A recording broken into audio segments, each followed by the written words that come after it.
What's up, everybody? Welcome to Podcast Now. I'm Alex. In this video, we got to talk about the state of play happening tomorrow. They just announced it, and boy, well, as always, actually, they waited until the last second. We had talked about this, right, for state of plays. It's about a day or two notice. For a showcase, it's a week. So they gave us, I believe, 25 hours notice. I think it was 1 day and 1 hour early, and tomorrow's the big day. Now, a couple things to kind of go over that I want to kind of run through. Definitely want to hear from you guys in the comments of what you think about it and what games you think will be there. Let's just rattle off a couple things. Number one, no Spider-Man. So yesterday's video was kind of timely, right? Where I said, well, because of Friday's reveal, the previews going live for Spider-Man, that really hurt my confidence of saying that it would show up at a state of play. Good thing I said that because it seems like that's happening, right? So no Spider-Man at this thing, and that's simply because they make note. They say it's indie,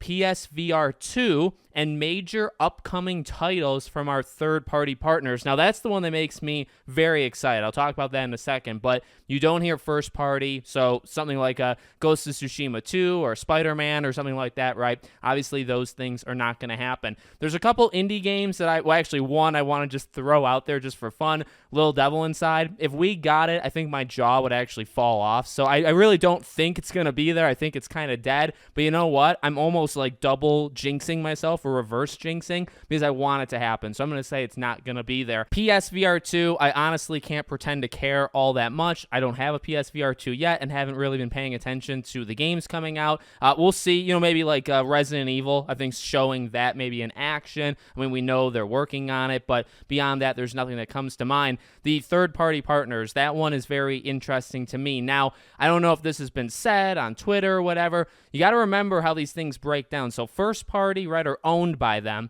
When you think of Stellar Blade, when you think of Rise of the Ronin, I don't know how people think about it. I think about it as third party. Technically, what it is kind of casually referred to is second party. Okay, so if you are a team or a studio that's not owned by Sony, but you're making an exclusive game for them, you would be considered second party. However, financially, and I believe even legally, there's no such thing. It's first and third. If you're not first, if you're not owned by them, you're a third party. Now, why did I just bore you with all that? Well, I've seen people saying, well, maybe there is no Stellar Blade going to be there or no Rise of the Ronin because they said it's no first party. That's not true because, again, how I classify it, and not even just me, it doesn't really matter what I care about or what I say. It's actually how Sony sees and calls these things, and they're considered third party. So, I mean, I just said it. I think Stellar Blade is a huge, huge possibility to show up there. I think Rise of the Ronin, everything we've talked about, even, I mean, man, this would kind of be a jump. And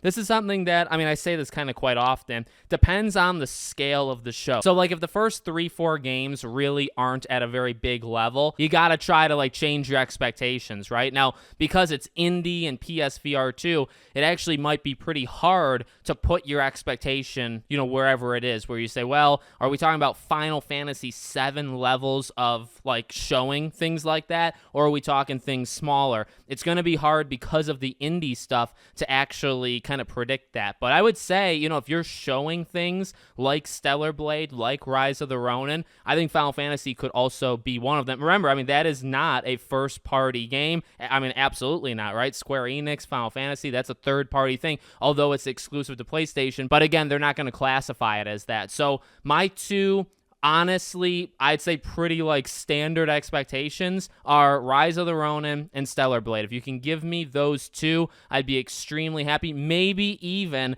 Silent Hill 2 would fit into that same category. Okay, now if we were looking for like long shots, I guess I kind of want to put Final Fantasy there just because it's I think it's a bigger game than those other games. I mean, Silent Hill 2 might actually have some, things to say to me about that, but I think Final Fantasy 7 Rebirth is on a different level, so I don't know, maybe that would be like the ending of the show. Maybe it's at TGS and they're not even going to show it here. That's something also to remember with all of these games. A bunch of these games I'm listing are Japanese or Korean or whatever. They may be at Tokyo Game Show versus this state of play, but I'm hoping for those two, maybe even 3 with Silent Hill, hoping for Final Fantasy. So if you can give me out of those 4, just give me any of them. I mean, I would definitely be happy with that. I would walk away if you gave me like 1 or 2 of those. I'd be fine. And then Little Devil Inside, like I said, I would just be absolutely shocked. So let me know what you guys think in the comments. Again, let me know what games you think will be there. Make sure, as always, you're subscribed to the channel. I don't know if I'm going to co-stream it. I'll let you guys know probably on Twitter,